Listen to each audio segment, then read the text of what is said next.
gukira are wakora hoi maroko hethayo na ithuĩ watiga Ngai arotoiguĩra tha na tũhe thayũ ũrĩa ũtagathira.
God is good and all the time.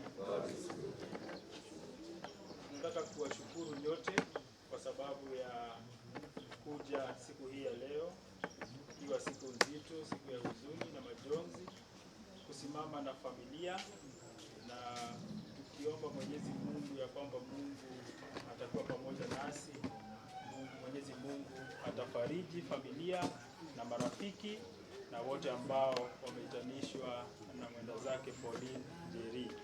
Kwa hivyo tutaomba, tusome fungu la Biblia, alafu tuwe na maombi ya mwisho ambao tutaongozwa na mchungaji Kamau, alafu tuelekee nyumbani. Tuanze na sala ya Bwana. Baba yetu uliye mbinguni, jina lako litukuzwe, ufalme wako uje, utakalo lifanyike hapa duniani kama huko mbinguni. Utupe leo chakula chetu cha kila siku, utusamehe makosa yetu kama sisi tunavyowasamehe waliotukosea, usitutie majaribuni, lakini utuokoe na yule mwovu, kwa kuwa ufalme wako na nguvu na utukufu hata milele. Amen. Nauliza David Newton aweze kuendelea kidogo alafu tuendelee. Bwana Yesu asifiwe. Amen. Siku njema ambayo Mungu ametupa. Sasa tukiwa na huzuni tunapoenda safari ya mwisho na dada yetu Pauline, ni vema tukumbuke ya kwamba safari yake ndio imefika mwisho, lakini yetu itaendelea. Ndio sasa sisi tuko ili tuweze kumsindikisha, lakini baada ya hayo watoto wake, ndugu zake na wale wengine wa jamii na sisi zote, safari zetu zitaendelea. Kwa hivyo ni vema tuendelee tukiwa encourage na maneno. Leo nasoma katika Yohana 10 mstari wa 11, inasema mimi ndimi mchungaji mwema. Bwana asifiwe. Bwana anasema yeye ndiye mchungaji mwema. Kwa hivyo katika ile safari yetu ya maisha haya ambayo tutaendelea, tutahitaji kuwa na wachungaji. Tunahitaji kuwa na mchungaji aliye wa kweli na aliye mwema katika maisha yetu, ambaye anajua malisho yaliyo sawa na yanayohitajika wakati wote tunaishi. Kwa hivyo Ian na ndugu yako Mitch, ni vizuri kujiweka katika Bwana katika ile safari mtaendelea nayo, kwa sababu yeye ndiye mchungaji, atawachunga vizuri na aliye mwema. Bwana asifiwe. Anajua kondoo zake, anajua mahitaji yao, na atajua kuwakinga katika hali zote. Mambo yote mabaya yakija, atasimama imara. Na sisi sote, kwa sababu sisi tunaendelea na maisha, tukijiweka katika Bwana na tukimwachilia awe mchungaji katika maisha yetu, tutaweza kusonga vizuri, tutaweza kukaa vizuri, tutaweza kuishi katika maisha ambayo hatutakaukiwa, kwa sababu tukikaukiwa, anajua mahali maji yako katika maisha yetu na atatupa. Tukiwa tuko na njaa, atatupa. Tukiwa tuko na huzuni, atatuzuia. Atatulinda kutokana na mabaya yote tunapotembea na tunapoendelea katika maisha haya. Kwa hivyo Mungu aendelee kutulinda, nasi tuendelee kujiweka miguuni pake, kwa maana yeye ndiye anayestahili wakati wote. Wakati wa furaha, wakati wa huzuni, wakati wa giza, yeye ndiye ambaye ataweza kutuongoza vizuri na sawasawa katika maisha haya ambayo tunaishi. Mungu awabariki na watendee mema. Asante sana Lady Kanyuto kwa neno la Mungu. Jina langu ni Samuel Dairo. Mimi ni mchungaji wa Ian katika kanisa la ACK Holy Spirit the Comforter Mwehoko, na tumekuja kama kanisa kufariji familia, kuleta pole zetu, na tunaomba kwamba Mungu afariji hii familia, Mungu ajalie amani yake, Mungu aendelee kuwatia nguvu kila wakati. Tutakuwa na mimi siku nzima, tutaanza safari hapa, tuelekee pale nyumbani, tuanze ibada pale, na tunaomba Mungu awe pamoja nasi, atuongoze katika yote ambayo tutafanya siku hii ya leo. Kiomba yote ambayo tutafanya italeta amani na faraja katika familia hii. Nitauliza mchungaji ambaye amekuja kuwa pamoja nasi, mchungaji Joseph, aweze kuja hapa ili aweze kuomba maombi ili tuweze kutoka kuelekea nyumbani.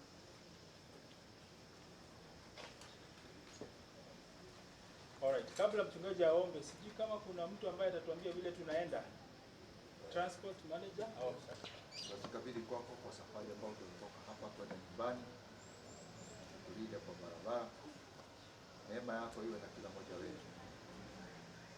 Ibada ambayo tutakuwa nayo tunaiweka mikononi mwako. Endelea kusimama na familia na kuwafariji na kuwaongoza siku hii nzito kwao. Mikononi mwako tutakabidhi kila jambo mikononi mwako.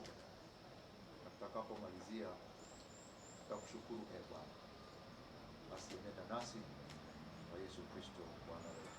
Amen.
zangu ni wengi, wanatamani kunimaliza. Kaa nami Bwana. Oh, haleluya. Nawe kaa nami, ni usiku sana, usiniache gizani Bwana. Msaada wako haukomi, nilipeke yangu kaa nami. Oh, siku zetu hazikawi kwisha, sioni la kunifurahisha. Hakuna ambacho hakikomi, usiye na mwisho kaa nami.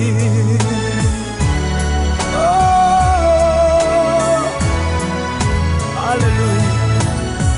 Kaa nami Yesu, nakuhitaji usiku na mchana. Haja ya moyo wangu ni kwamba nikae na wewe milele, nitembee na wewe, nikule na wewe kila wakati Bwana. Sa maisha yangu. Oh, haleluya. Asante Bwana. Oh, nina haja na wewe Yesu. Haleluya. Oh, Jesus. Haleluya.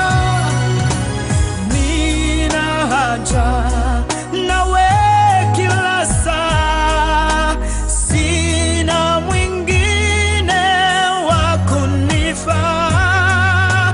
Mimi nitaongozwa na nani ila wewe Bwana, kaa nami. Oh, haleluya. Nakuhitaji Bwana, sichi neno uwapo karibu. Magatora Jesu, Magatora Jesu, ushimwega wawe ndani, Magatora igoshoe, aya madetyo iguru iguru wakae Magatora iguru wakae Magatora ona Jesu, Magatora ona Jesu, ushimwera walikeno magatikana na pena mamuhigera negoko igoro wagae Magatora igoro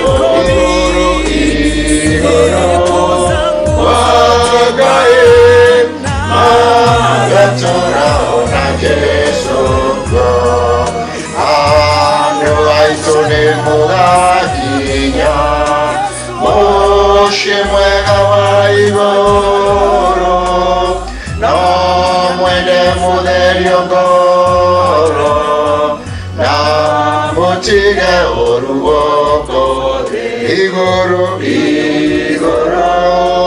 wagae Magatora igoro wagae Magatora ona Jesu. Tukwenda kuoya ihinda riri tumunyiti ogeni thiini wa igongona riri ria kuhurukia mwendwa witu Pauline Njeri uria mwathani endete gwita, na nitukwenda ukimwira karibu sana, mjisikie mmefika mahali mlikuwa mnaenda kumpumzisha dada yetu. Angalia mwenzako uweze kujua mmekaa na nani, kwa sababu ni vizuri ni vizuri kujuana. Hello. Naonanga watu wengine wanakuja hapa mbele kuniambia, unajua kuna mtu tulikuwa tunakaa na yeye alikuwa mweupe amechukua sijui nini hapa. Sasa mimi nitajuaje na huku mjua? Niwega umenye ucio muikarani? Umenye etagwata na umete ku na kana ukire guku kana ni mundu wa niwega kumenya mundu ule muikaranitie ki nake. Igongona riri rigutongorio ni kanitha wa Kianglikana, na koguo ni tuguthie thiini wa mutaratara wa mathiko ma Mukristiano. Tunganite haha niguo tuhurukie mwiri wa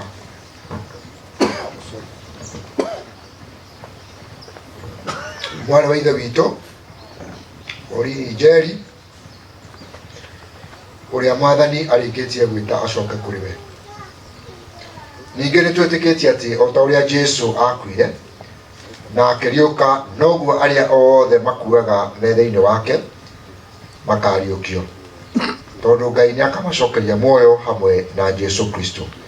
Rekei ithuothe tũikare thĩ tũnyitanĩre kũhoya. Ithe witũ wĩ igũrũ, nĩ ũtũhete wĩtĩkio wa ma ona kĩrĩgĩro gĩa gũtũũra na ũndũ wa mũrũguo Jesu Kristo. Twakũhoya wĩtĩkĩre wĩtĩkio ũyũ ona kĩrĩgĩro gĩkĩ kinya, nĩguo tũtũũre matukũ maitũ mothe twĩtĩkĩtie ngwatanĩro ya andũ arĩa atheru na kwoherwo kwa mehia na kũriũka kwa mwĩrĩ, nĩguo tũkorwo na muoyo wa tene na tene. Amen. Nĩ tũkũigua tũgĩthomerwo ritania.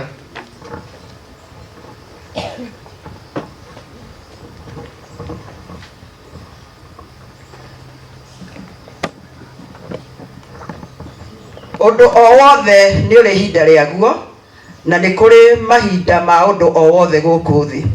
Kwi ihinda ria guciarwo na ihinda ria gukua, ihinda ria kuhanda na ihinda ria kumunya, ihinda ria gutharia na ihinda ria gwaka, ihinda ria kurira na ihinda ria gutheka, ihinda ria gucakaya na ihinda ria kuina, ihinda ria kuhimbaniria na ihinda ritari ria kuhimbaniria, ihinda ria gutaruranga, na ihinda ria gutuma, ihinda ria gukiraki, na ihinda ria kwaria. Arari mwana wa mugwanja mamutigaire Isaac Mure na Peris Wambui. Mwari wa nyina mutigaire Rachel Wanjiko, Evans Gashigwa, mutigaire Joseph Waweru, Jane Wairimu, Josephine Wangari, Moses Kairo, mutigaire Charles Mugai na Peter Ndung'u. Githomo na wira mutigaire Pauline athomeire cukuru-inĩ wa St Paul's Primary, agicoka agithie na mbere na githomo cukuru-inĩ wa Sironga Girls High School Kisii. Arikia form 4 ni athire Secretarial College, agicoka akiandikwo wira kambuni-inĩ ya KIP Kenya Industrial Plastic arĩ ta admin. Thutha-inĩ akianjia wira wa kuruta biashara, kuhika na guthondeka muciĩ. Mutigaire nĩ mendanire na mwendwa wake mutigaire James Waweru Gathuo mwaka-inĩ wa 1992 na makĩhikania. Matanaheirwo na tũhĩĩ twĩrĩ, Ian Gathuo na Mitch Mure. Kanitha mutigaire Pauline Njeri mũnini nĩ anjirie gũthiaga kanitha wa ACK St John Kafuko kuria family yao yathiaga. Nĩ abatithirio na akĩigĩrĩrwo moko. Ndwari mutigaire Pauline Njeri akoretwo agĩthĩnio nĩ mwĩrĩ kwa kahinda, na kũrĩ mweri ũmwe mweri wa 5 nĩ atwarirwo thibitarĩ Kiambu. Mweri 3 wa gatano nĩ atwaririo nĩ mũrimũ na akĩhurũka. Thaburi 100 rĩa 16 kamũhari ga 15. Andũ arĩa athingu marĩ bata mũno harĩ Jehova, nĩ ũndũ ũcio ndakenaga rĩrĩa makua oro ũguo. Bwana asifiwe.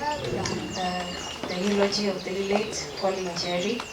The late Pauline Njeri was born on 22nd December 1964 in Kabuko Village, Limuru Sub-County, Gesha location.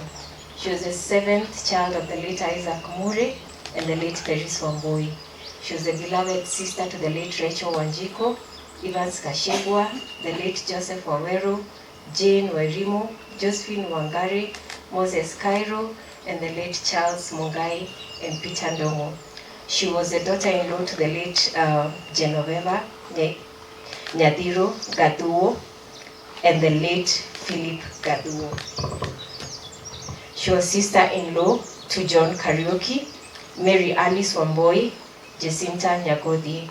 She was an aunt to many nieces and nephews. The late Pauline began her education at St. Paul's Primary School before proceeding to Sironga Girls High School in Kisii for her secondary education. After completing her O-levels, she joined Secretarial College, and thereafter she was employed at Kenya Industrial Plastics, Cape, as an admin. She later ventured into business, where she worked diligently and earned the respect of many through her hard work and determination. Marriage and family. The late Pauline met her loving husband, James Waweru Gaduo, and together they built a beautiful family. Their union was blessed with 2 sons, Ian Gaduo and Mitch Murray, whom she loved and cared for devotedly. Church. The late Pauline was deeply rooted in the Christian faith. She began her spiritual journey at ACK St. John Kabuko, where she was baptized and later confirmed as a member of the church. Her faith remained as an important pillar throughout her life. She had accepted Jesus Christ as her Lord and Savior. Sickness and demise.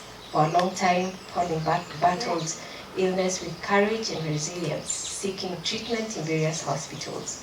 On 1st May 2026, her condition worsened and she was rushed to Kiambu Hospital, where she was admitted. Sadly, on 3rd May 2026, she passed away peacefully. Psalm 116 verse 15, precious in the sight of the Lord is the death of his saints. Amen. Habari tojeta wote muhija na makiria mugo ni nyendeje Ngai ni kuhonokia na thomaga kanitha wa St. John wa Kabuku woguo ndimu Anglikana. Oguo tumite kuria gwitu itura riu ria thikũ ici gũtiĩtagwo gũkoretwo Ngeca, gwĩtagwo rĩu Ngeca Tigoni Ward, kũringana na ũrĩa bũrũri ũragĩthiĩ ũkĩgarũrũkaga. Na ndigwĩciria hihi harĩ andũ aingĩ haha makĩũĩ na kũu mũno, no rĩu gwitũ gũtikoragwo kwĩna iriga mũno Kabuku, tondũ andũ arĩa magĩthiaga St. Paul University gwitũ no ro hau. Na ngĩciria na inyuĩ atungatĩri aingĩ nĩ magĩũkaga gũgĩthomera theory kũu. Ũngĩgĩkinya mũru kũu mũrie St. John, mũrie kwa Joyful Mũhĩnja, no mũkĩonio. Hakwa mwene na Pauline, niĩ no ndungorirwo ndi brother yake, tondũ Pauline ithe na baba nĩ a nyina ũmwe. Ũguo rĩu niĩ Pauline ndi real brother, ona gũtikĩte tũtikiumĩte ndemwe ri, reke mũraithe ndikĩrĩ mũrũ wa nyina. Matukũ marĩa twĩrigaine ndona aikire 1992 na kahinda kau ndigwĩciria ndakoretwo ndĩ mũciĩ hanini, ndakoretwo ndagĩthiĩ kũruta wĩra na hau kana no Nairobi kana o Mombatha. Na kuma hau kũhika gwake tũtiĩtonana rĩngĩ, na ona ciana ici ciake ndiciũĩ, tondũ ndagĩcoka na mũciĩ ndaikarire kũrĩa gĩcagi, nao magĩikara Nairobi. Rĩu nũĩ ngũkũ ya gĩcenji na ya gĩcagi itingĩonana, gatiguoi. Rĩu niĩ ndĩ kũrĩa gĩcagi, ona Pauline harĩa akĩrutaga wĩra na kuma hĩndĩ ĩyo tũkĩraithĩ nĩ mũtigũkĩigua no ihinda inene.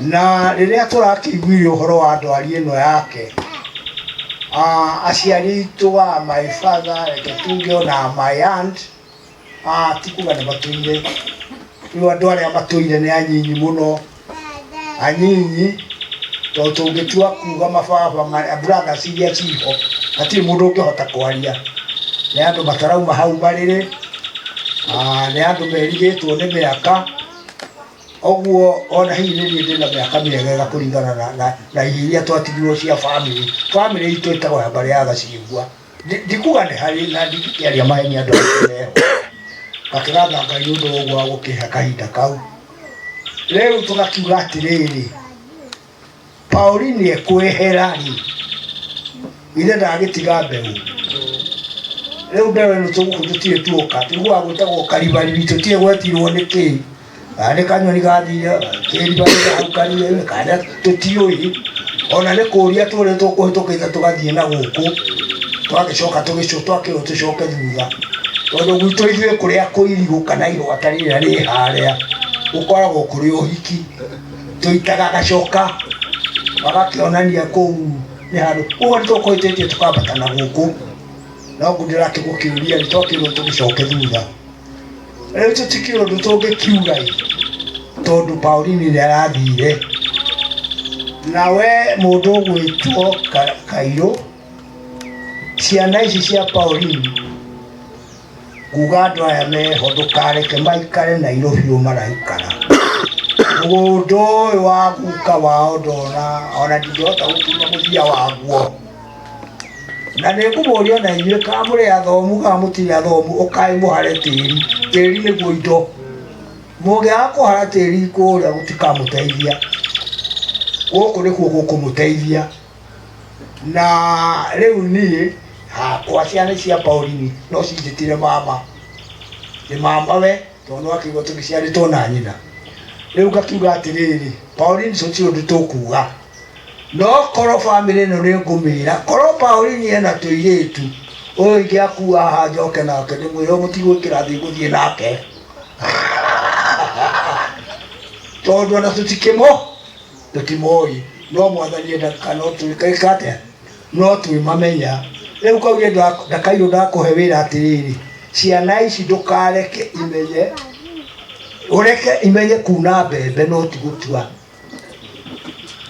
ndiĩkaga gĩkũyũ kĩnene ndaigua ta ndĩrobogotha ciana nyingĩ ihũthĩire atĩrĩrĩ to matiũĩ ũguo nĩ tũgatue mbembe itituagwo nĩ mahuti matuagwo mbembe nĩ kunwo ciĩkaga atĩa ciunagwo ũguo gĩkũyũ kĩu ndũgũkĩigua nĩ opposite rĩu matakĩrĩ magĩthiĩ mũgũnda rĩ no makĩmenye nĩ matikĩonaga mbembe ĩgĩka atĩa ĩgĩthandũrwo na nĩ ngũcoka njuge kaũndũ kangĩ nĩ ngwenda gwĩcokia harĩ ithuĩ aciari rĩrĩa wona mwana waku nĩ aumagara athiĩ kũrĩa athiĩ tafadhali kana hana atĩ ũrĩa hana nĩ waku na makĩria mwana acaragio nĩ nyina ti mũthuri ithuĩ tũrĩragĩra kũreherwo mĩrigo twĩkĩre mwĩrĩ no mũtumia nĩ arĩragio nĩ mwana wake kũrĩa athire mũtumia nĩ agĩrĩirwo nĩ kũnyitaga kamũtu tũbebe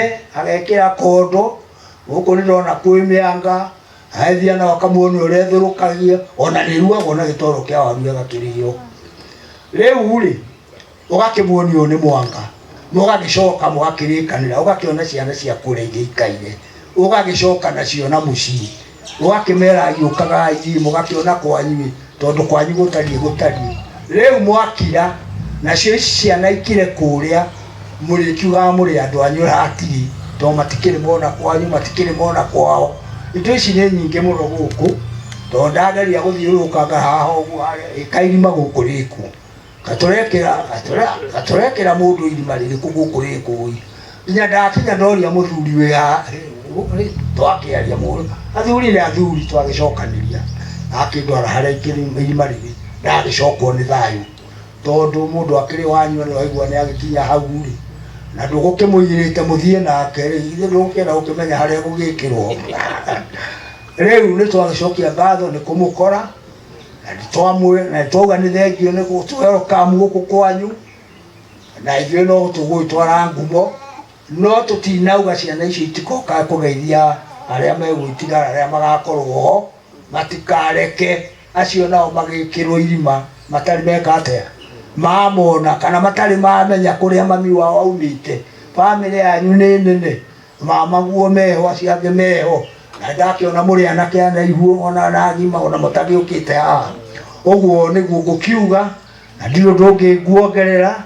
riu ngukiuga tugithie na mbere na maundu maria makiriho na ithio na tukite turi athoni tutiro no ndu no mwe turauga na tutio no mwe tugucokia uguo mutungatiri auga tuoka kurehe maundu ma thayu na kwaria wega wa mundu no tutinayoka kuga uru wa mundu. Asante sana na ngurugamite kahinda kangi na ndugire ni guku ni mucii mwene mucii uyu mutigaire baba na baba ni anyina umwe na ni njitagwo Kariuki na muthuri uria wi guku utigitwo etagwo Kariuki koguo turi kindu kimwe. Wa mbere ni gucokeria Ngai ngatho ni undu wa kiheo kia mama Ian thiini wa mucii witu otoguo twagweta twamenyithio mama Ian ni ahikire guku mwaka wa 1992 na tukoretwo na ihinda riega muno nake ni mukeni. Mama Ian to ni gukorwo ni mathukumaga na unfortunately muthuri wake nake ni ahurukire 18 years ago 2008 na maturite Nairobi ona ni okumatha otogu baba agweta andu mathia gwika atia gucaria no ni wega andu mageka atia macoka mucii nigetha ona indo igagicokaniririo.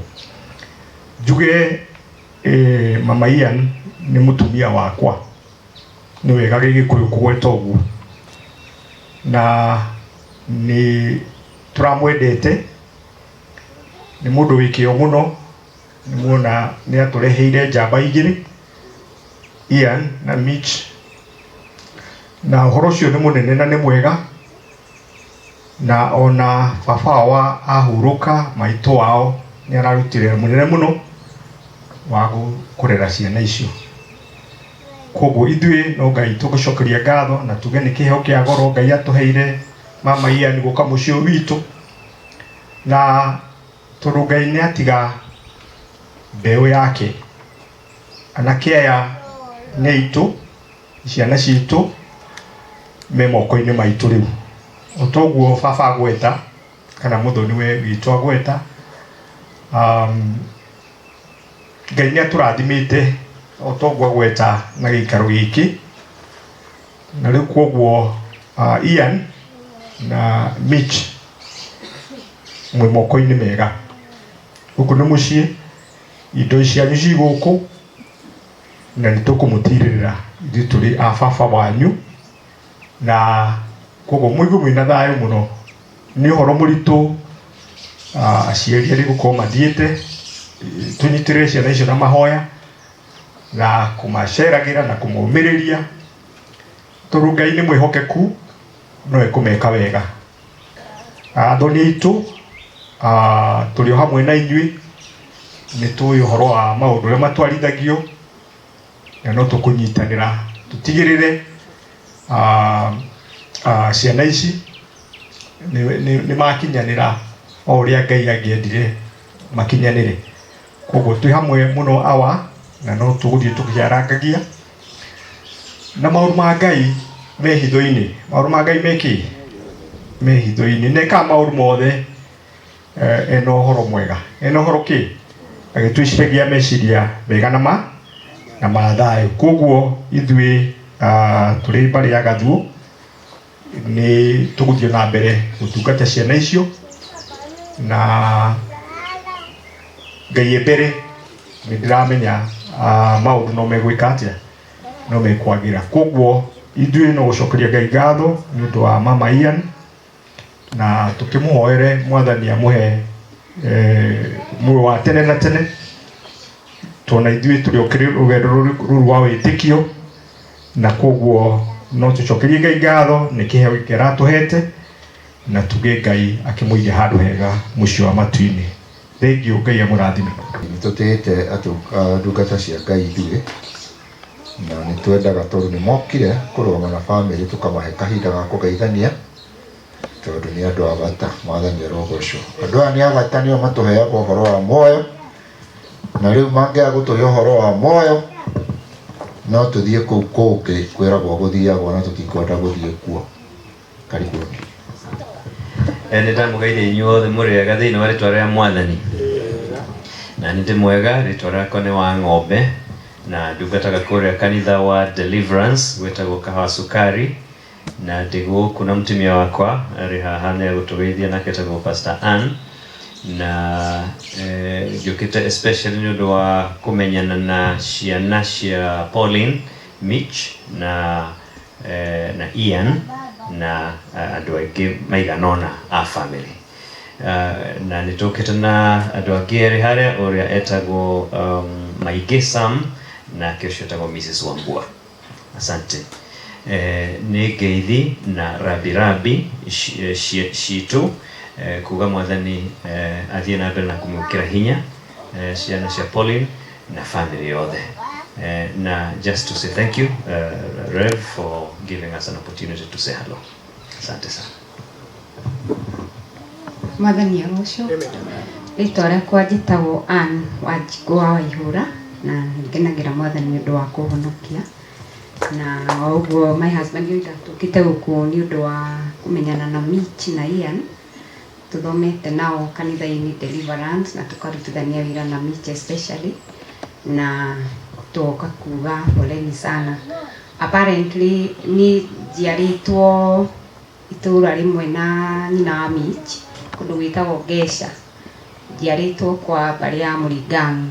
Njenga wa Mũringamu nĩ my father, maybe andũ arĩa mokĩte no mamũmenye, na ngakĩgĩa na that connection. Nĩ atwarutaga wĩra na Mitch nĩ anjĩrire kwao nĩ Kabuku, koguo ngamenya kũu nĩ kũndũ familia, na tũngĩkiuga atĩa Ngai ekĩte kwenda gwake, na ihoya ritũ nĩ Ngai omĩrĩrie Mitch na andũ arĩa angĩ, tondũ o toguo tugire mahinda maitũ mothe marĩ moko-inĩ ma Ngai, kwĩ hĩndĩ ya gũciarwo na hĩndĩ ya gũkua, na maũndũ mothe marĩ moko-inĩ ma Ngai, na Ngai amũrathime. The sons that are being left, Ian and Mitch, we pray that the Lord will comfort you, and we pray that the Lord will give you peace, and you shall find strength even in this time and in the days to come. Tunawaombea sana. We are praying for you, we are praying for your family, and we know that God is going to be faithful now and even in the days to come. May the Lord give you peace, may the Lord comfort the family in Jesus' name. Amen. Praise the Lord. To many, she was admirable, but to us, she was home. Few knew how deeply she loved her own mother. She delighted in buying gifts for her mother and visiting her at home, remaining always a daughter at heart. And if her mother, Paris, were here today, she would simply say that I have lost a good child, I have lost my baby. Jesus, thank you for the years that you lent her to us, for every meal shared, every birthday celebrated, every tradition carried by her hands. Thank you for her wisdom, her gentleness, her compassion, and the quiet strength with which she loved people. She taught us to be kind, to give freely, and to care for strangers. Very specific about how she wanted her children to grow. Mom was childlike in her desire to do good. She was not only beautiful on the outside, as you can see there, but on the inside as well. But her greatest gift was her intuition, her God-given sensitivity, a gift that she used to make others feel seen. While the world slept, she would wake up at 3 a.m. in the morning to pray. carrying us before God long before we understood the weight of a mother's prayer. Jesus, we had dreams with Mom. So many dreams. Yet your word calls us to honor our parents. And so even now, we continue to build with integrity, with love, and in a way that honors the woman who raised us. Thank you for the gift that she was, heaven sent, deeply cherished, beyond measure, and now she's home again. Farewell, Mom. Rest now. The battle was well fought. Mom, we will walk the path you lit before us, carrying your love as our compass, until we meet again in that other city, the New Jerusalem, where there will be no more tears, no more sorrow, only peace and the streets of gold. Mom, we cannot wait to see you again. We love you. Thanks.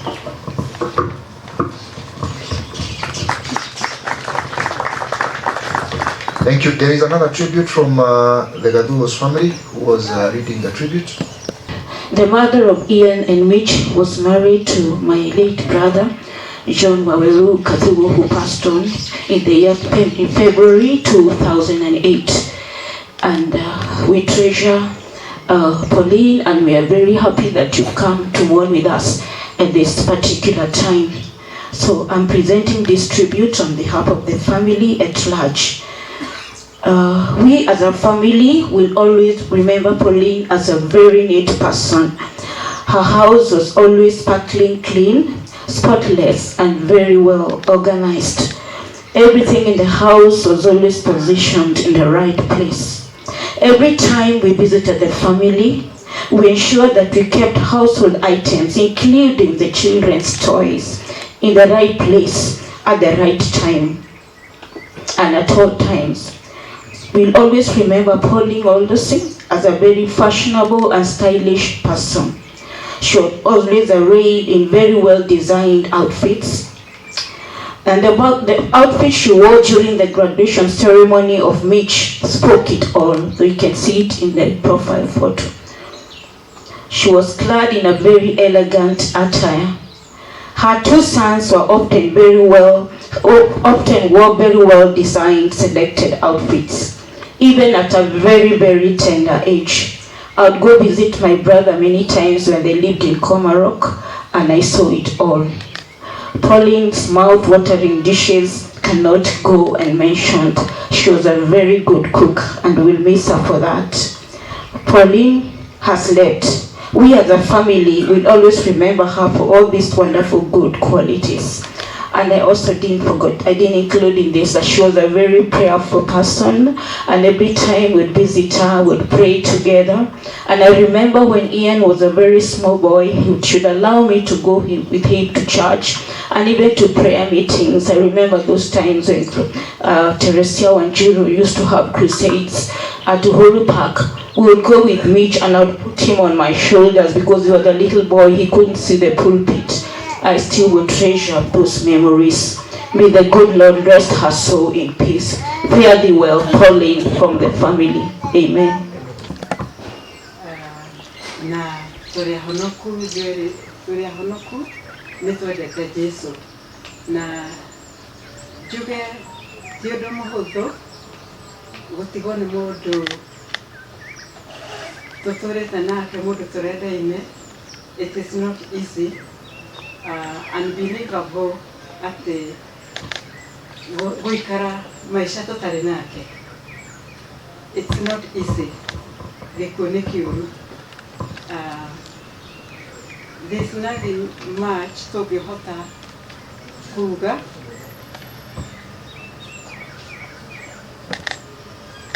But nĩ kũrĩ na ũndũ ũmwe ũratũ encourage. He kiugo kĩa Ngai gĩkoretwo gĩgĩtũ encourage thĩinĩ wa 1 Thessalonians chapter 4 verse 13, ĩrĩa yugĩte atĩ tũtikae gũcakaya tandũ matarĩ na kĩĩrĩgĩrĩro. So onakorwo twĩna kĩeha kĩnene na tũrona ũndũ ũyũ no mũritũ rĩu kũlive another life, a different life without our sister. Nĩ tũratuĩka encourage kana nĩ tũragĩa na hinya nĩ tondũ tũracakaya twĩna kĩĩrĩgĩrĩro atĩ our sister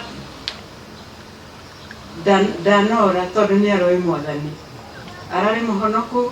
Koguo nĩ tũrakena tondũ nĩ tũĩ nĩ akariũka rĩngĩ na nĩ tũĩ nĩ agatũrania na Mwathani, na ithuĩ nĩ tũĩ twatorania rũgendo rũrũ tũkamuona rĩngĩ. So o ũrĩa gwĩ kũritũ nĩ tondũ wa gũtigwo nĩ our sister tũrendete mũno, twĩna hinya, twĩna encouragement, twĩna hinya ngoro-inĩ citũ nĩ kũmenya ndanora na nĩ kũmenya nĩ tũkonana rĩngĩ. Na Ngai witũ amũrathime. Amen. Baba nĩ agocwo, Ngai akumio. Njĩtagwo Jane Wairimu wa Mũrĩ, na ndĩrenda kũrũgamia kanitha wakwa ndĩmacokerie ngatho, kanitha wa Ambassadors. Tuma kanitha wa Ambassadors ndungata kũrũgamia wa kanitha, I appreciate them. May God bless you so much. God bless you. Thank you. Twajikabidhi kwako na mtumishi wako, tunaomba anaposimama Roho Mtakatifu kasimama pamoja naye ili ukampe usemi na utukufu wako ukamfikia ili akaweze kufikia roho zetu. Basi kwako twajikabidhi kwa jina la Kristo tuomba. Tunamkaribisha mchungaji ambaye Bwana ameandaa ili atuletee.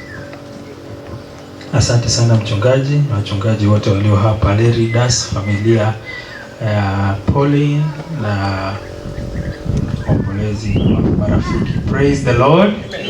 Bwana Yesu asifiwe. Jina langu ni Samuel Lai Ndongo, na kitu moja ambayo nimekuja kujua kuhusu Ian ni kwamba he loves music. He's very good at music, singing.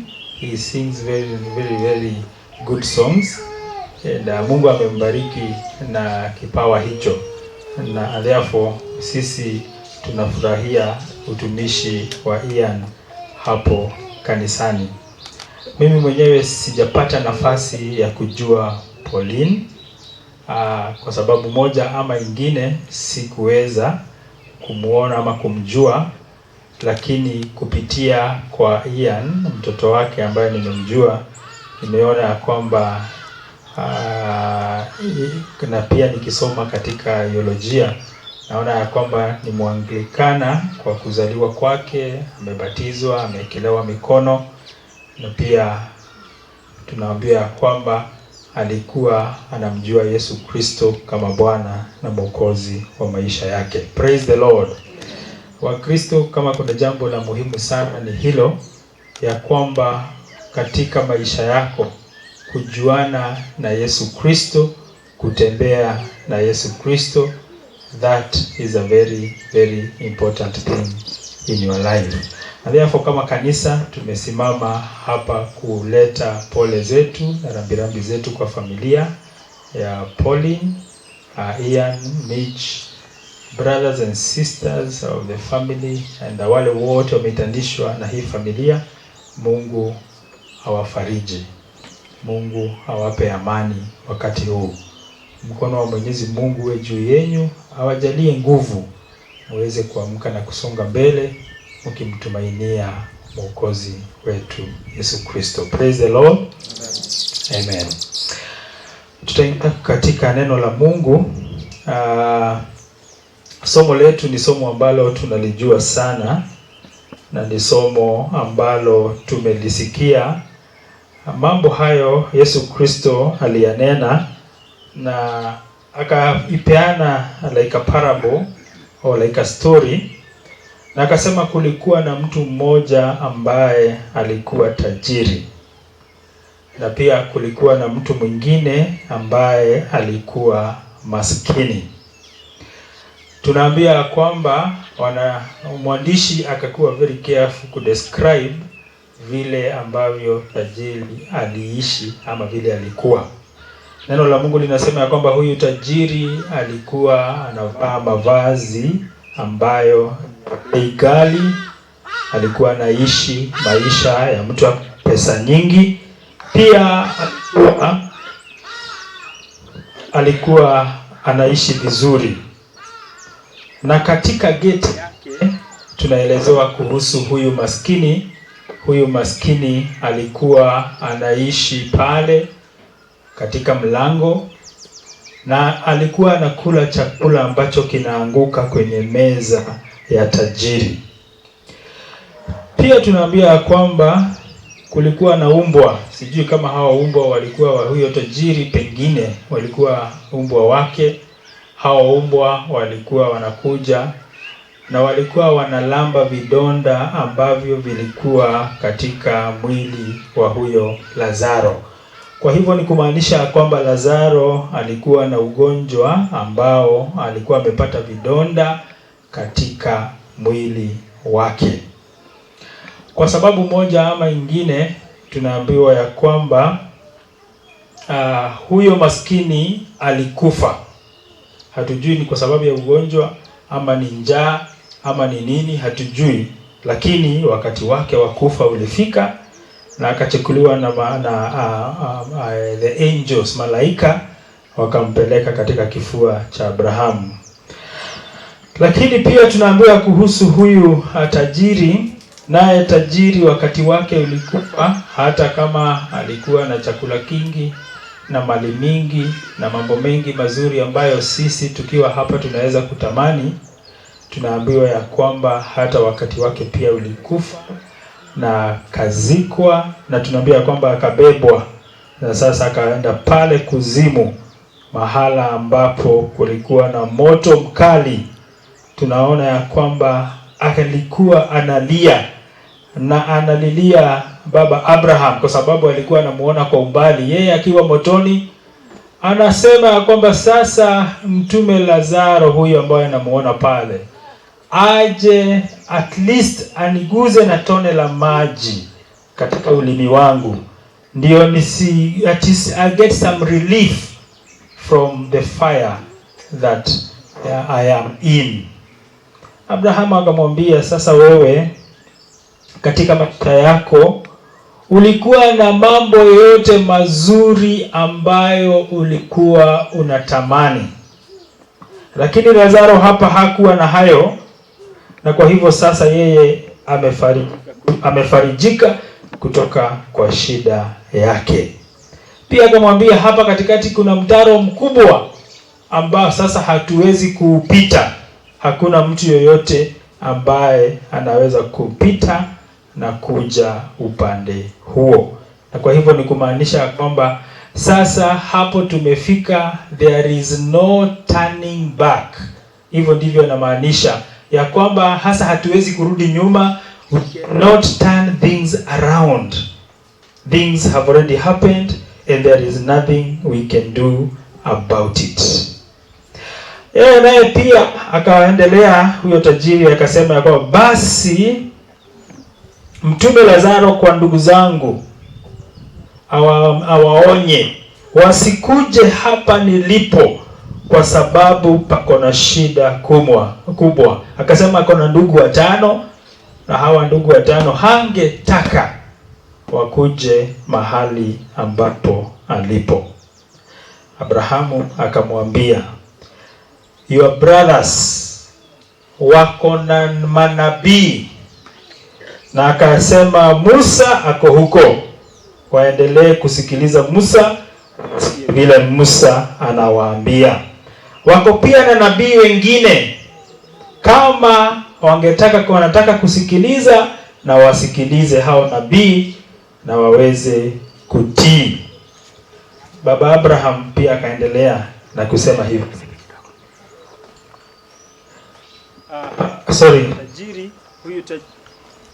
Huyu tajiri akaendelea na kusema, pengine kama kunaweza toka mtu kutoka kwa wafu afufuke, pengine watamsikia.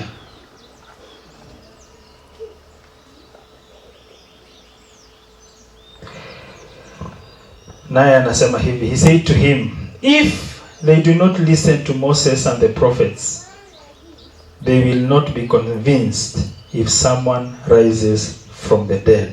Baba Abraham akamwambia huyu tajiri, kama hawawezi kusikiliza wale manabii wako nao sasa hapo duniani, hata kama mtu anaweza fufuka kutoka kwa wafu, hawawezi kumsikiliza. Haya ni mambo na is a very very strong lesson that Mungu anataka kutufundisha siku hii ya leo. Na kile ambacho tunastahili kujua ni ya kwamba Mungu hutuma manabii wake katika maisha yetu. Mungu hutuma watu wake katika maisha yetu. Mungu hutuma wachungaji waje watuhubirie. Ukiwa kanisani, mimi nikihubiri kanisani, wakati mwingine naona watu wakilala. Mtu anakuja hapo, lakini wakati wa kuhubiri analala. Sasa hasikilizi neno la Mungu, na wakati wa kulala. Kitu cha pili ambacho mimi huona ni ya kwamba wakati watu wanahubiriwa, mtu anatoa simu, anaenda Facebook, anaenda WhatsApp, anaanza kuchat na kuangalia simu mambo ambayo yanaendelea katika nchi. Anakosa kusikia neno la Mungu. Haya, acha nikuulize wewe ambaye ulikuwa kanisani Jumapili, kama ulienda, ni nini ambayo mlihubiriwa? Unaweza kumbuka hiyo message? Umeitafakari hiyo message ambayo ulihubiriwa? Ama mhubiri alihubiri na wewe ukafanya nini? Ukasahau. Hata ulikuwa unaangalia saa. Sasa huyu mhubiri wetu wa siku ya leo anakaa sana na tunaenda kiama. Tunaenda wapi? Saturday ni siku ya kiama. Hata kuna get together ya familia. Sasa wewe unajipanga, uko na haraka zako, umekuja pale ndio utimize hiyo sheria ya kuja kanisani, lakini hakuna chochote ambacho unabeba hapo. Wewe unakuja na alafu unatoka unaenda zako. Neno la Mungu linakuja linakupita, halikusaidii. Hata Abraham akasema, hata yule amekufa akifufuka akikunenea, wewe hauwezi kusikia. Huyu Lazaro tajiri akaambiwa hivyo, jambo ambalo ni la huzuni mno. Kama hawawezi kusikiliza wachungaji wao, hata yule amekufa akifufuka hawawezi kusikia. Sasa afadhali wale wanalala kanisani, na wengine wanakuja na pia hata hawasikilizi. Sasa kuna wale ambao wameharibu kabisa. Kuna wale ambao hawakuendi kanisa. Haya, mgeukie mwenzako muulize, wewe ulienda kanisa Jumapili?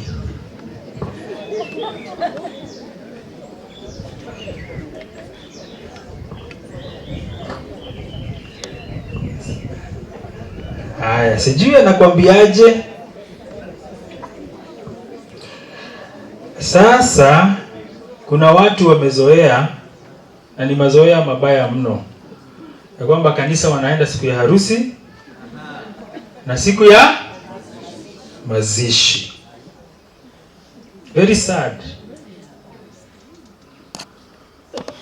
Kuna mtu hapa, the last time alikuwa akihubiriwa na mchungaji, ilikuwa mazishi fulani alikuwa ameenda. And that is very true. Hapa ndipo unakutana na mchungaji hapa ndipo unakutana na kanisa, hapa ndipo unasikia neno la Mungu. Very unfortunate. Very unfortunate. Mambo ya Mungu tumeyatupilia mbali. Hatusikilizi Mungu.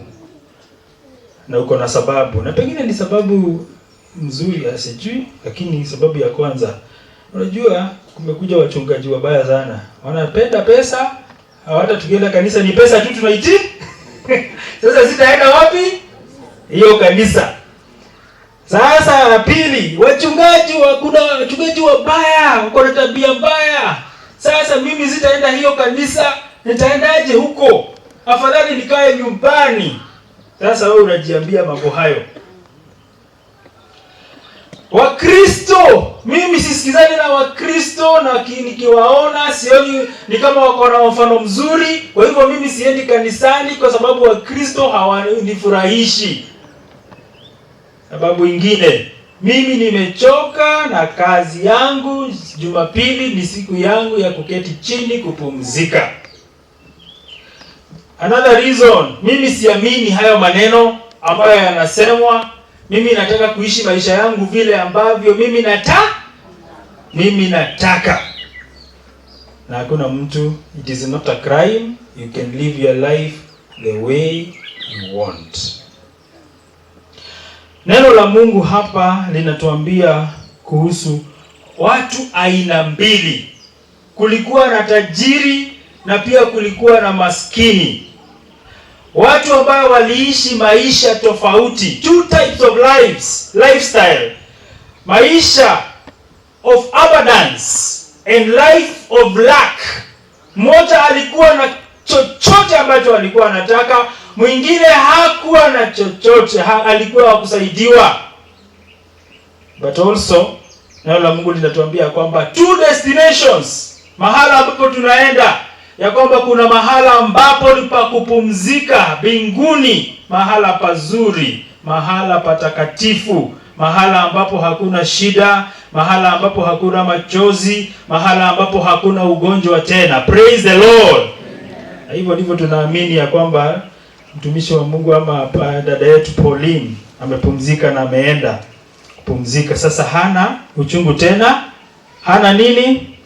Hana ugonjwa tena, hana huzuni tena, hana kilio tena.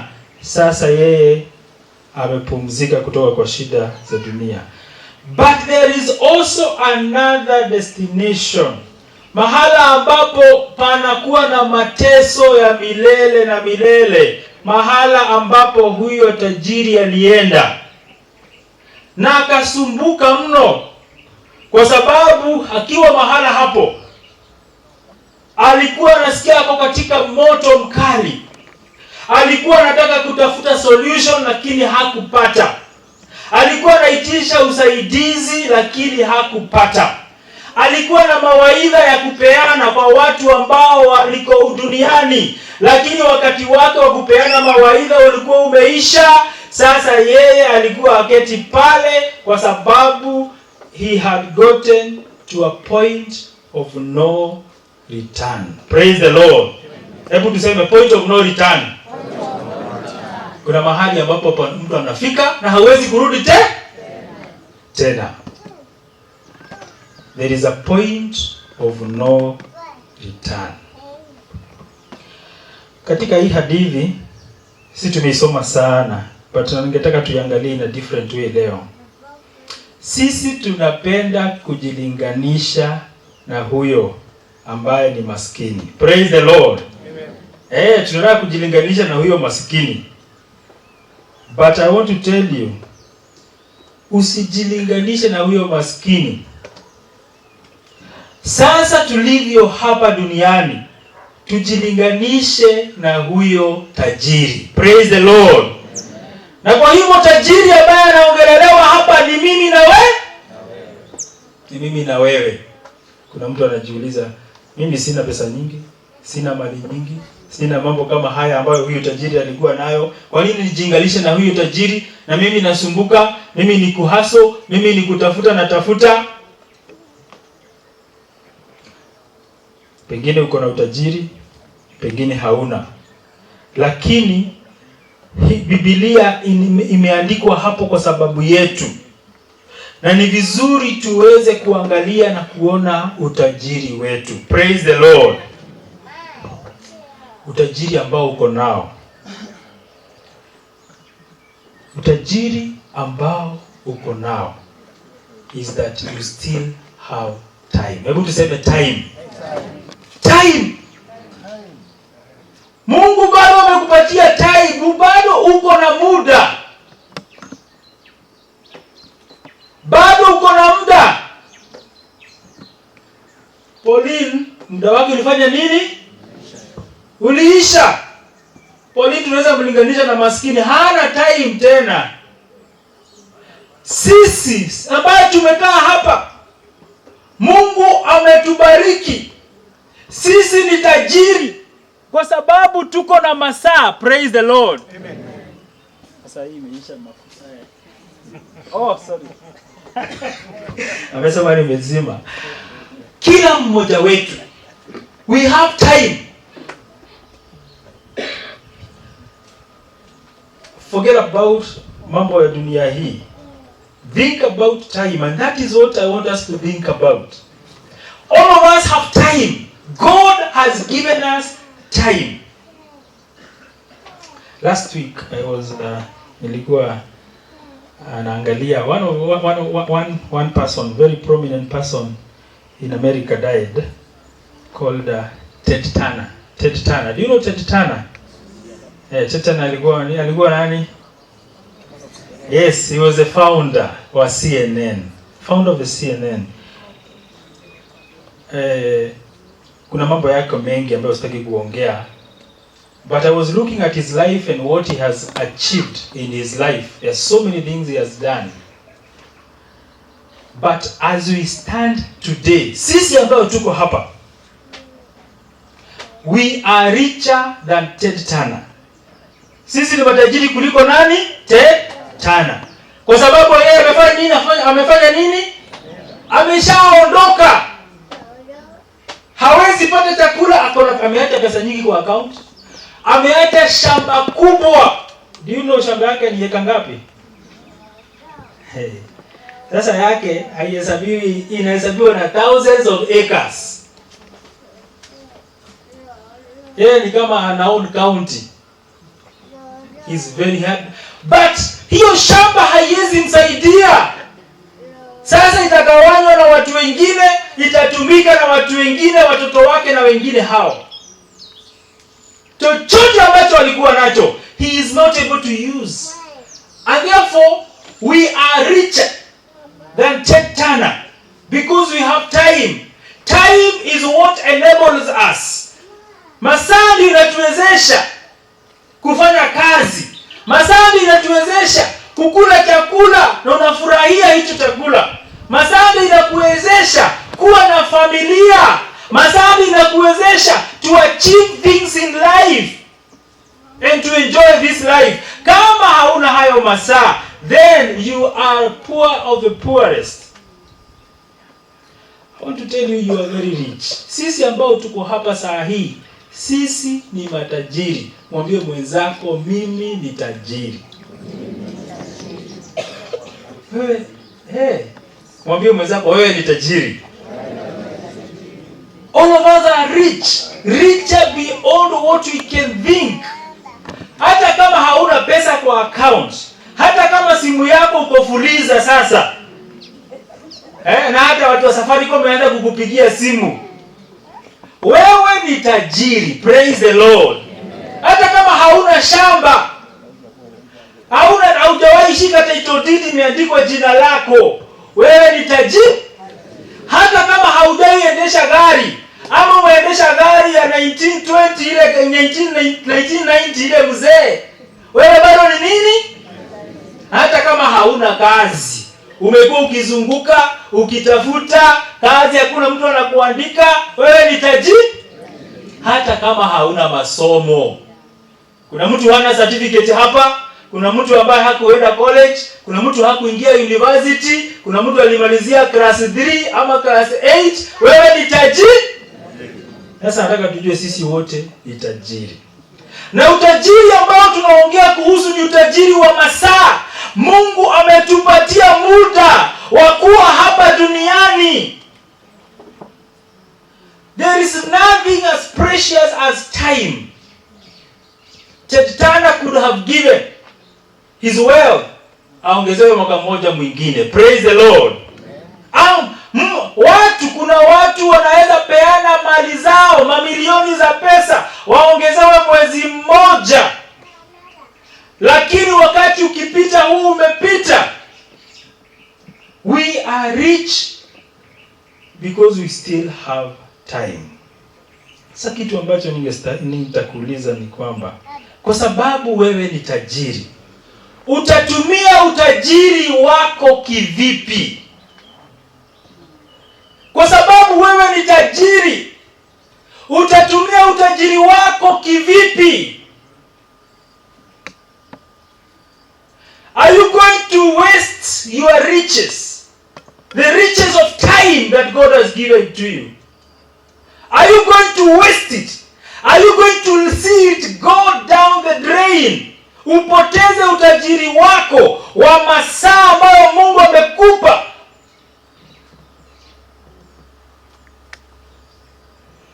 Turudi mahali Yesu alikuwa, akasema kulikuwa na tajiri. Praise the Lord.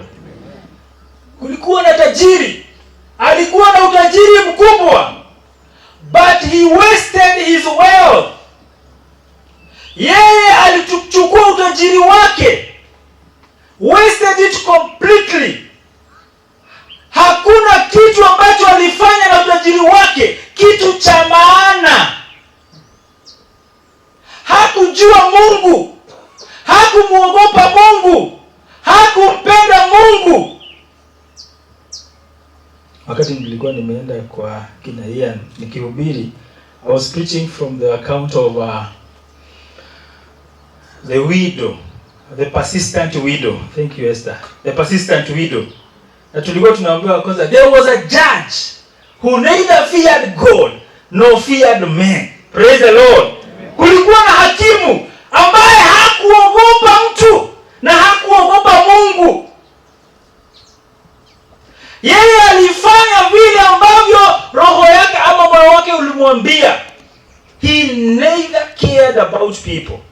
He was a don't care. He never cared about God. Kile Mungu anataka, kile Mungu anafikiria, yeye hana shughuli na hana shughuli pia na watu wa ulimwengu huu. Huyu tajiri alikuwa hivyo. Never cared about God. Never cared about people. It was about me, myself and I. Hebu tuseme me, myself and I. Mimi. Wewe unaishi kwa sababu yako wewe mwenyewe.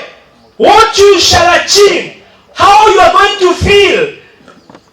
You never care about what God wants. You never care about other human beings. Huyu tajiri anaishi vizuri, anakula vizuri, hata yule maskini yuko pale mlangoni hamuoni. Huyo maskini anakula chakula ambacho kimefagiliwa kutoka kwenye nyumba ya tajiri. Huyu tajiri alikuwa na chakula kingi zaidi. Anakula, alikuwa na chakula cha kukula na cha kutupa.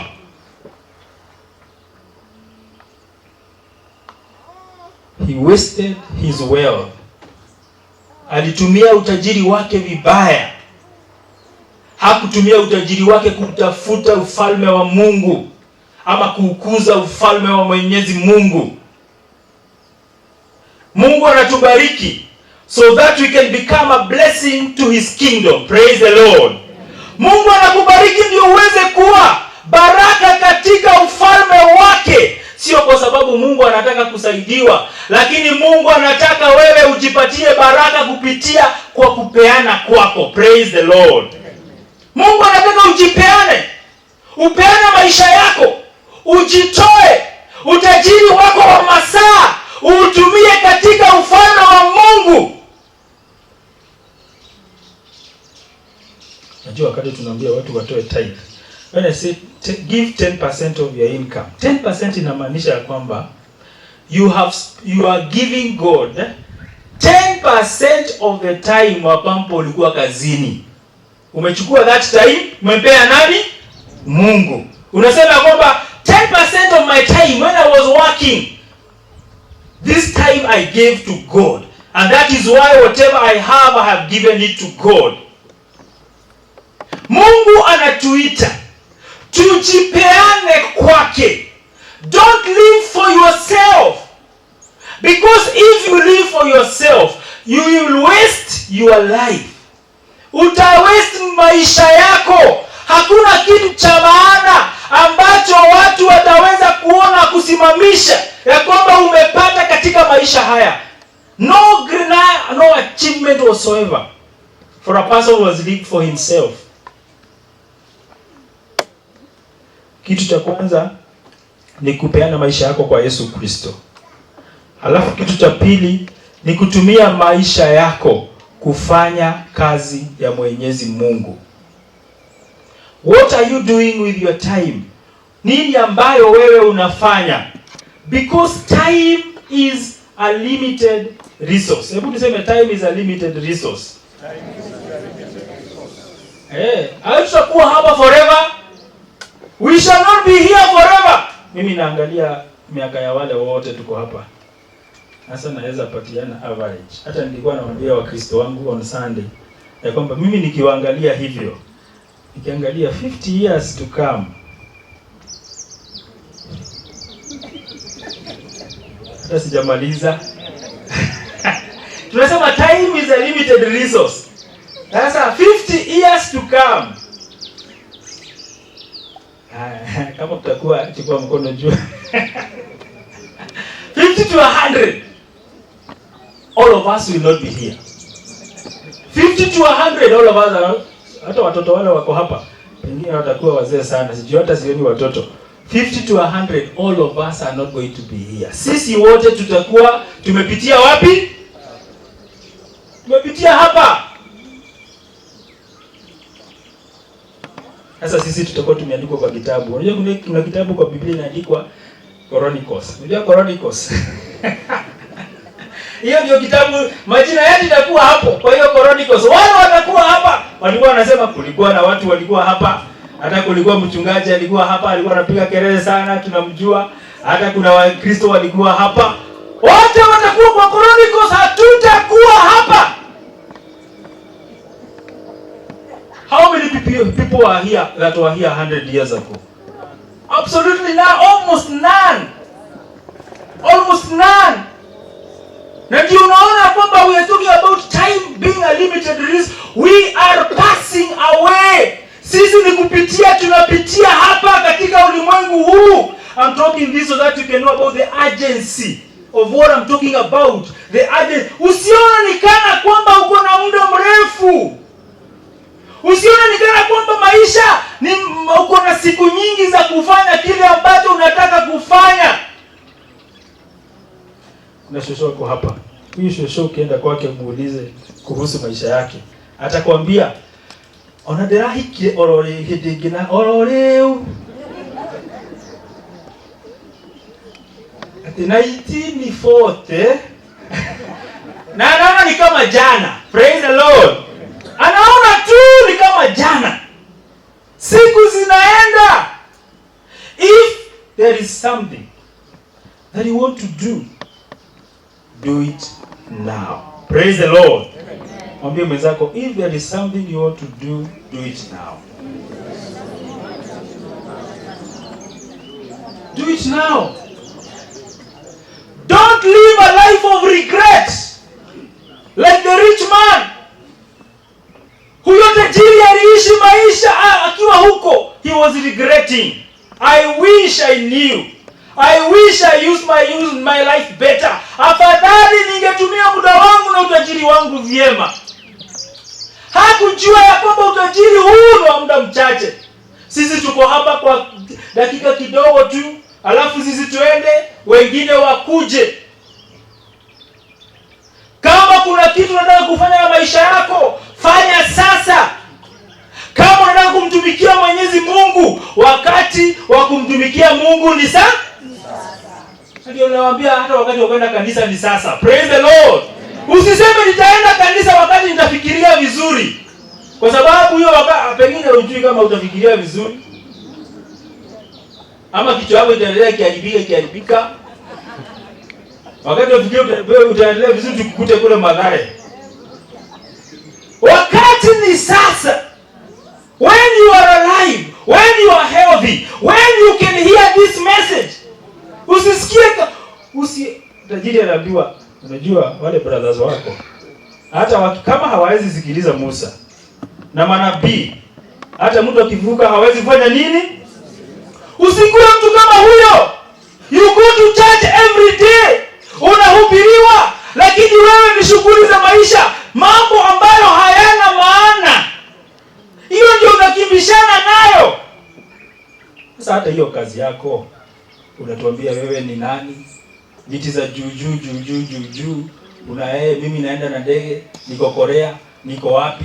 Sasa hata masomo yangu imefika hapa, yao wote ni mzuri. Lakini kuna wakati watakuja hapo na kabarua. Tukwambia sasa, asante sana, thank you for your services. Chukua hii barua ni alita. Enda nyumbani. Hiyo yote itakuja kuisha. Those things will come to an end. They are going to come to an end. Don't brag about those things. They all come to an end. Use what God has given you well. Tumia muda wako vizuri. Kumtumikia Mungu ni jambo la muhimu. The Bible says in Revelation chapter 14 verse 13 ya kwamba matendo yao mazuri yaliwafanya nini? Iliwafuata. Those good things that you did, they followed them.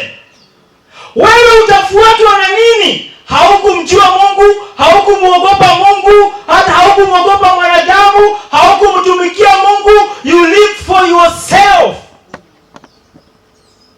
What was comfortable for you? What was pleasing to you? That is what you lived for. Do something. Amka. Mtumikie Mwenyezi Mungu. Praise the Lord. Simewambia kuhusu Ian. Ian, the praise and worship person in our church. Hebu muulize mwenzako, wewe unafanyanga nini kanisani?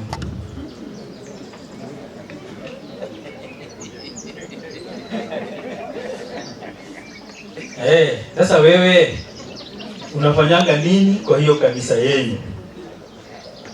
Kuna watu backbenchers who do nothing. Wanaingia wanatoka.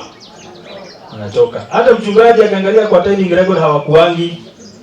They are not there. They don't give, they just come in and go out. You are wasting your life. If you are not giving to the Lord, you are wasting your life, you are wasting your resources. Praise the Lord. Don't waste your time. Don't waste your time. Do something with your life. Ingia kwaya, ingia praise and worship, ingia kikundi cha wazee, ingia kikundi cha wamama, endelee mtembelee wale wagonjwa, mtembelee wale wakongwe. Do something that is useful. Serve the Lord. Praise the Lord. Tumia vipawa ambavyo Mungu amekupea. The gifts that God has given to you. Sasa wewe unakaa hapo, wewe tu ni kulala. Your gifts are not seen. God has blessed you with wonderful gifts that hata haitumiki. You don't even care. What a waste. What a wasted life. What a wasted life. Don't live a wasted life. Usifuate dunia. Dunia inakwambia wewe fanya mambo haya na haya, jifurahishe, sasa utakuwa sawa. Those things that you do to yourself, those things are going passing away. But what you do for the kingdom of God lives forever. Praise the Lord. Hivi vitu zitakufuata. And you are going to reap a reward from God because of serving the Lord. Mambo haya tunaongea kwa sababu we have come to witness the end of the life of Pauline Njeri Waweru. But there is nothing we can do about Pauline. Hatuwezi, hakuna chochote ambacho tunaweza fanya kuhusu Pauline. Maisha yake muda wake hapa duniani umeisha. Yule ambaye Mungu anaweza nenea sasa ni mimi na wewe. Praise the Lord. Yule ambaye tunaweza badilisha maisha yake, inaweza badilika, sio Pauline, ni wewe na mimi. It is us who can be able now to change and to live a life that honors and glorifies God. Sasa uko na kibarua wewe mwenyewe. Ulikuja haya mazishi, baada ya dakika chache tutamaliza na sote tuelekee manyumbani. Utarudi kwako nyumbani, utakaa chini, utajiuliza kuhusu maisha yako. How are you living your life? Is it worth anything? Or are you wasting the riches that God has given to you? Are you wasting your time? Or are you using your time for the glory and honor of the Lord? Time is a limited resource. Our time is running out. Mungu atusaidie tutumie muda wetu kwa njia ambayo itakuwa baraka kwetu, itakuwa baraka kwa watu wa ulimwengu huu, itakuwa baraka katika ufalme wa Mungu. Katika jina la Mwenyezi Mungu Baba, Mungu Mwana, Mungu Roho Mtakatifu. Amen. Tucokeria kanitha ngatho muno ni undu wa gukorwo marithitie na muoyo wa mama Ian miaka yothe. Ona hindi iria arari murwaru kanitha ni urarugamaga nake na mahoya na kumomiriria. Ni tugucokeria kanitha ngatho muno. Riria ahurukire, kanitha ni ikoretwo igibanga mahoya na kunyitirira family yo na njira nene, o toguo twagweterwo ni atungatiri marithigia Miki na makarithia Miki na Ian. Kanitha ni tugucokia ngatho nyingi muno. Ona muthenya wa umuthi atungatiri kuoneka na mugoka mugatuhe igongona riega uguo, no tukumucokeria ngatho ona kiugo kiega mwaturithia nakio muthenya wa umuthi. Makanitha ni mwigwe ni maingi, koguo kanitha ciothe mwitikire kuoya ndigũcigweta na marĩtwa tondũ ona imwe itirĩ nacio, no kanitha ciothe ikoretwo inyitĩrĩire family ĩno na njĩra ya mahoya na gũka na kũmanyitĩrĩra na indo ciao. Ngai amũrathime na mũike wega. Nĩ tũgũcokeria ciana Ian na Mick ngatho nyingĩ mũno tondũ ũrĩa mũmĩrĩirie na ũrĩa mũkoretwo mwĩgwatanĩro njega mũno na maitũ, na kinya hĩndĩ ĩrĩa arahurũkire thibitarĩ mwarĩ onake. Nĩ wendo mũnene mũno ciana muonanĩtie igũrũ rĩa mũciari, na Ngai amũrathime na amũike wega. Nĩ tũgũcokia ngatho nĩ athoni aitũ tondũ wa wĩra mũnene mũno makoretwo marutĩte wa kũnyitĩrĩra family ĩno na njĩra itiganĩte, na wendo ũcio Ngai amũrathime na amũrĩhe na njĩra nene. Kũrĩ na family ya gũkũ mũciĩ, nĩ wega gũcokia ngatho kũrĩ brothers and sisters a Waweru, nĩo Mary Alice na family yake, Mr. Mudembas, thengiũ mũno nĩ kwĩrutĩra kũnene. Jacinta Gathuo na family yaku, na Kariuki Gathuo na family yaku nĩ mũrutĩte wĩra mũnene mũno wa kũnyitĩrĩra family ĩno ya Waweru.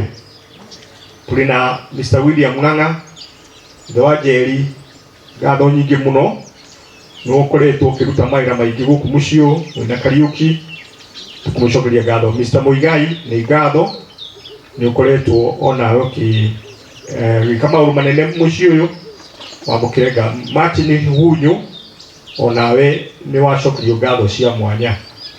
Andũ a itũũra rĩrĩ onao nĩ tũkũmacokeria ngatho tondũ rĩrĩa ũhoro wekĩkire nĩ makoretwo magĩũka mũciĩ ũyũ, makarehe mahoya kũmomĩrĩria na indo ciao, ya murathime na muike wega. Kamiti akuria mwihoko nĩ mũrutĩte wĩra wa goro na wĩra mũnene mũno na no tugire Ngai amũrathime na amũike wega. Mr. Kiari arĩ chairman, Shiro treasurer na Kairu na arĩa angĩ maranyitanagĩra nao nĩ mararutire wĩra mũnene mũno wa mahoya ona gũcokanĩria indo iria iratũma wĩra ũyũ ũgĩe na riri mũthenya wa ũmũthĩ. Ngai amũrathime na amũike wega. Ona gũka mũthenya wa ũmũthĩ ucio nĩ wendo mũnene mũno. Kamĩtĩ ya ũkaribaribi thengio mũno Mary Alice ona gũcokanĩria indo nĩ ũndũ wa gũsupport wĩra ũyũ. Nĩtũkũmũcokeria ngatho mũno. Tũgũcokia ngatho kũrĩ arĩa mararutire wĩra wa gũthondeka harĩa tũkũhurũkia mwĩrĩ wa Mama Ian. Nĩ wĩra mũnene mararutire na no tugire Ngai amarathime. Compound ĩno nĩ mũrona nĩ iratheririo wega mũno, harĩ andũ marerutĩire na njĩra nene na no twende kũmacokeria ngatho cia mwanya. Nĩ tũkwenda gũcokeria marigitari arĩa makoretwo magĩtungata nyina wa Ian hĩndĩ ĩyo ataraiguaga wega. Nĩ tũkuga makĩrio ngatho citũ mũno twĩ family tondũ ũrĩa maramũheire very good care. Finally nĩ ngwenda kũgweta angĩkorwo tũkwenda gũcokia ngatho kũrĩ andũ othe, no ũkorwo ndina kũgweta individually, no ĩgagwete mbarĩ ya Gathuo, sorry nĩ ngũriganĩirwo, nĩ makoretwo nao manyitĩte itemi inene mũno thĩinĩ wa wĩra ũyũ. Njuge tũgũcokia ngatho kũrĩ andũ othe nĩ ũndũ wa mahoya manyu ona gũtũmĩrĩria emotional support ona indo cianyu ona ta mũthenya wa ũmũthĩ mũtigire mawĩra manyu mũke tũrute wĩra ũyũ mũthenya wa ũmũthĩ. Tũkũmũcokeria ngatho mũno nĩ ũndũ wa ũrĩa mwĩkire ũguo.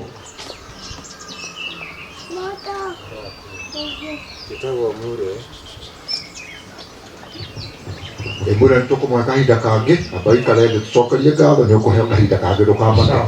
I'll make sure you get time. Koguo nĩtũkũmũcokeria ngatho inyuothe mũno nĩ ũguo mũkire twanyitanĩra wĩra ũyũ na wĩra wagĩrĩra. Koguo ona wĩra ũrĩa ũtigarĩte wa gũthiĩ harĩa kaburi-inĩ na gũikia tĩri no tũkũnyitanĩra tũtigĩrĩre wĩra wothe nĩwarĩka.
Ndiye mwandani salama, nikiitwa hukumuni, rohoni nina amani, nikifika haki yake, sina hofu mbele zake.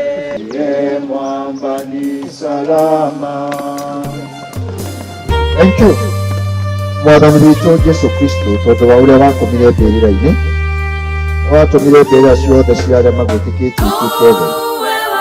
Rathima mbĩrĩra ĩno tũkũiga mwarĩ wa ithe witũ Pauline Njeri na ũtũme mwĩrĩ wake ũhurũke na thayũ, atĩ agatuĩka wa kũnyitanĩra nawe na ũhoro wa kũriũka kwa arĩa akuũ hĩndĩ ĩrĩa akarĩte kũmũkana ũndũ wa hinya wa Mũtheru.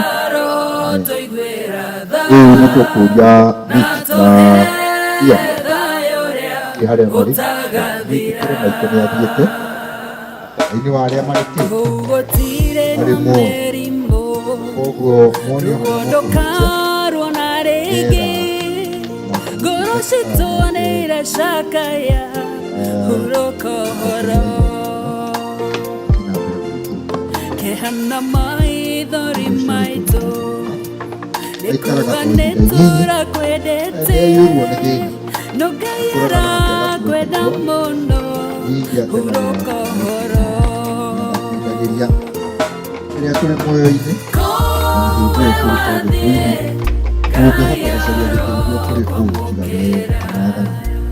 we ũrakaraga nĩ ũndũ wa mwendea maitũ ũrĩa kwagĩrĩire. Mwathani Ngai mũtheru mũno, nawe Mwathani wĩna hinya mũno, ningĩ we mwonokia witũ mũtheru, na ũiyũirwo nĩ tha ya gũtũneana kũrĩ maruo moru ma gĩkuũ gĩtathiraga. Mwathani we ũĩ maũndũ marĩa mahinda ma ngoro citũ ya gũthinga matũ maku mena tha atĩ nĩguo matakaigua kũhoya gwitũ. Mwathani mũtheru we Ngai mwene hinya wothe, mũciri wagĩrĩire wa mĩĩrĩ na mĩĩrĩ ũkirĩre ndũkanetĩkĩre gũtũma atĩ tũgwe tũtigane nawe nĩ ũndũ wa maruo ma gĩkuũ ona marĩkũ.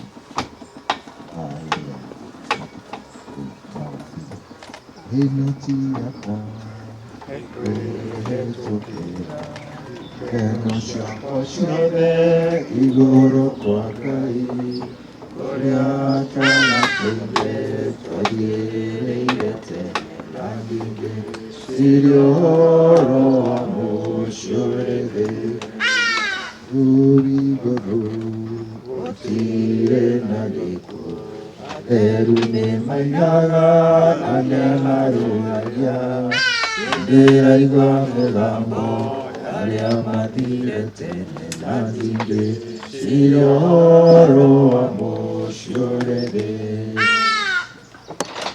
Tũkohererio wa ũrĩa twĩhokete Jesu Kristo na nĩ ũndũ wa ũtugi mũingĩ ũrĩa Ngai atũheaga, ona ningĩ nĩ ũndũ wa ũrĩa atũthurire agĩtũtua thingu na ũndũ wa Jesu Kristo nĩ twaheana roho wa Penina Njeri moko-inĩ ma Ngai ma tene na tene, amuoe atuĩke wake na ithuĩ tũcokie mwĩrĩ wake tĩri-inĩ. Tĩri nĩ ũcoke tĩri, mũhu nĩ ũcoke mũhu, naruo rũkũngũ rũcoke rũkũngũ, na twĩna kĩĩrĩgĩrĩro kĩa ma na ti itherũ atĩ arĩa othe makũũrĩtwo nĩ Mwathani nĩ makariũka magĩe na muoyo ũtagathira nĩ ũndũ wa Jesu Kristo Mwathani witũ, ũrĩa ũkagarũra mwĩrĩ ũyũ wa kũbutha aũriũkie wĩna riri ta mwĩrĩ wake nĩ ũndũ wa Jesu Kristo Mwathani witũ. Amen. Coka ngĩigua mũgambo wauma igũrũ ũkiuga, andĩka atĩrĩ, kũrathimwo nĩ arĩa akuũ arĩa makuaga me thĩinĩ wa Mwathani kuma rĩu na thutha ũyũ. Nake Roho ekuga ĩĩ, nĩguo makĩhurũkie mawĩra mao maritũ, amu ciĩko ciao nĩ irĩrũmanĩrĩragĩra hamwe nao. Mwathani tũiguĩre tha, Mwathani tũiguĩre tha, o ta ũrĩa mũhonokia witũ atũrutire Ngai tũhoe tũmũigue tuge Ithe witũ wĩ igũrũ, rĩĩtwa rĩaku rĩamũrwo, ũthamaki waku ũũke, o ũrĩa wendete wee nĩ wĩkagwo gũkũ thĩ o ta ũrĩa wĩkagwo kũu igũrũ. Tũhe ũmũthĩ rĩu cia gũtũigana na ũtũhere mehia maitũ o ta ũrĩa ithuĩ tũhagĩra tũkĩhagia, tũgatũtwara magerio-inĩ na ũtũhonokie ũtũhonokie ũũru-inĩ, nĩ ũndũ ũthamaki waku ona hinya ona kũgocwo tene na tene. Ngai we ũiyũirwo nĩ tha ithe wa Mwathani witũ Jesu Kristo ũrĩa wekũriũka, ningĩ nĩwe muoyo, ona ningĩ ũrĩa wothe ũkwĩhokete ona akua no agatũũra na mundu uria wothe utoire na agakwihoka ndagakua mĩndĩ na mĩndĩ.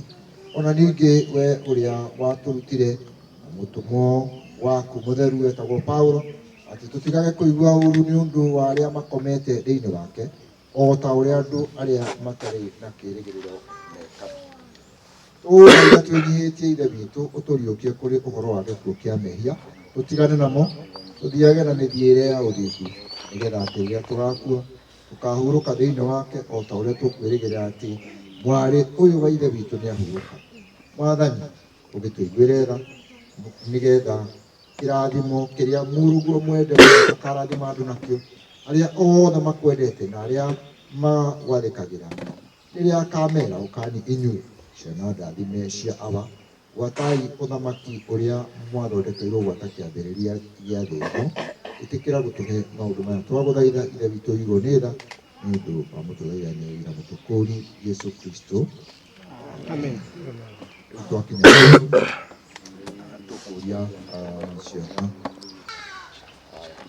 nake nĩ acio ikaniria hamwe twekererie 1 2 go nayo sister ciake tafadhali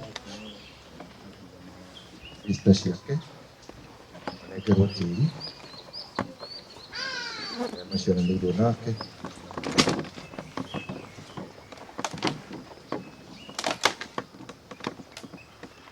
Hugo.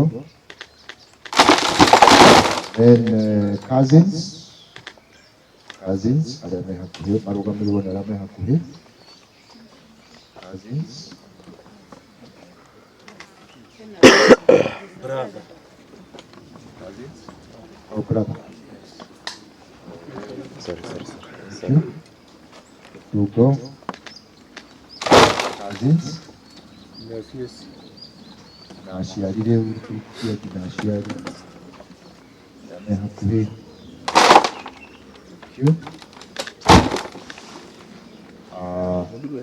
wakinya hau tukwira aria maikitie mundu ukinyitie miaka 60 kiuga 50 riu tondakinyirie 50 noha aikia mareko maikia nigetha matikakigutwo handũ kana gĩike kuga Kenya ni abikimo teno twana. Thank you. Aya riu nitugwitikira ithuĩ tukire mathiko twitikire guikia tĩri na ihenya nigetha tũgĩthiĩ tũrũkĩtie nake our sister andũ arĩa mainaga athio o hau matũteithie na kũgoca Mwathani nigetha tũtikae gũkĩnoga tũikia tĩri. Thank you.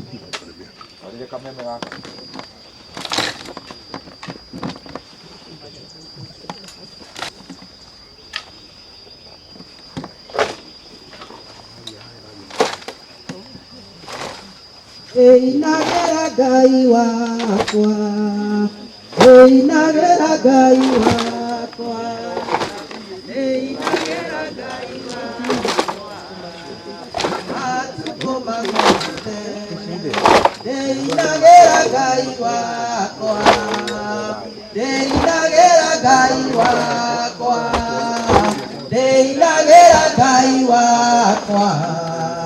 Makaraga njũthĩrĩirie thũmbĩ yakwa njerũ ĩna riri mũingĩ torĩa tũmwo mamĩcũthĩrĩirie makiuma thĩ no ũhotani mũingĩ ndĩthiaga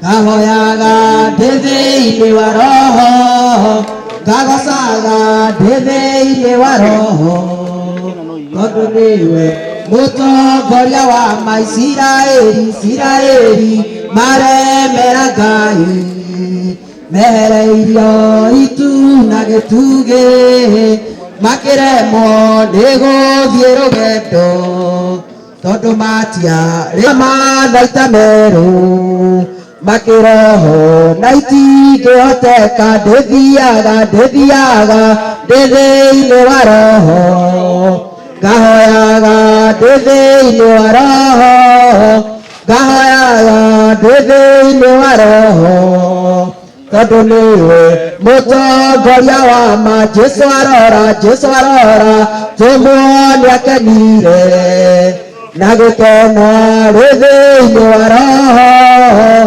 akĩraire nĩ ndacokia ngatho nĩ kũguũrĩria njĩra ya ma. Ndĩthiaga ndĩ thĩinĩ wa roho ngahoyaga ndĩ thĩinĩ wa roho ngakenaga ndĩ thĩinĩ wa roho tondũ nĩwe mũtongoria wa ma.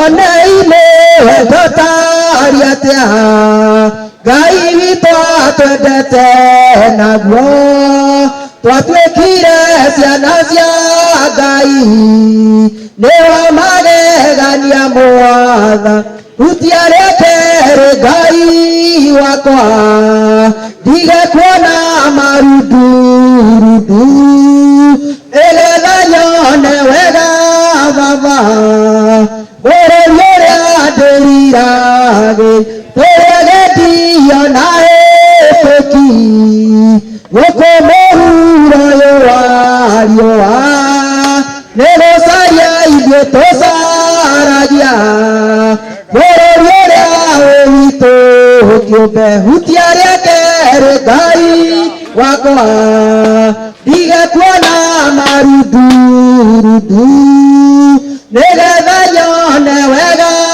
Baba bũrũri ũrĩa ndĩriragĩ mũndũ akarĩhũhĩra wake ũrĩa wothe atũire arutaga amwe magake ngatanjata tũkĩona ũrĩa watũkwĩrĩire hutia rĩake Ngai wakwa marundurundu nĩgetha nyone wega Baba bũrũri ũrĩa ndĩriragĩria. Jehova Mwathani kuuma kĩambĩrĩria ũrĩ watiganĩria ndungata ciaku nĩũmagitagĩra na ũhotani mũingĩ kumona ũgociro gũcokerera kumona ũgociro gũcokerera hĩndĩ ĩrĩa ndungata ciaku cioimagara nĩũtambũrũkĩtie moko igũrũ rĩao kumona ũgociro gũcokerera rĩu nĩmenyete ũrĩa wĩ hinya mũingĩ etagwo Jehova mũnene wa ita arĩa wĩtongoreirie matihotagwo kumona ũgociro gũcokerera kumona ũgociro gũcokerera hĩndĩ ĩrĩa ndungata ciaku cioimagara nĩũtambũrũkĩtie moko igũrũ rĩao kumona ũgociro gũcokerera Petero na Johana makora kĩonje kĩa mahoya thendi na matiarĩ nacio Petero agĩkĩra ũkĩra wĩtware kumona ũgociro gũcokerera kumona ũgociro gũcokerera hĩndĩ ĩrĩa ndungata ciaku cioimagara nĩũtambũrũkĩtie moko igũrũ rĩao kumona ũgociro gũcokerera Paulo na Sila maikio korokoro wamahingũrĩire mĩrango ya njera mũrangĩri akĩruta rũhiũ yũrage kumona ũgociro gũcokerera kumona ũgociro gũcokerera hĩndĩ ĩrĩa ndungata ciaku cioimagara nĩũtambũrũkĩtie moko igũrũ rĩao kumona ũgociro gũcokerera Ngai bara ya neneha Kanyina mehia eke bethero-inĩ yake Ngai bethero nĩyo hĩndĩra ĩno ya mũkristiano ĩtagwo mũtharaba tũkũhanda mũtharaba ũyũ thĩinĩ wa rĩtwa rĩa Ngai Ithe Ngai Mũriũ na Ngai Roho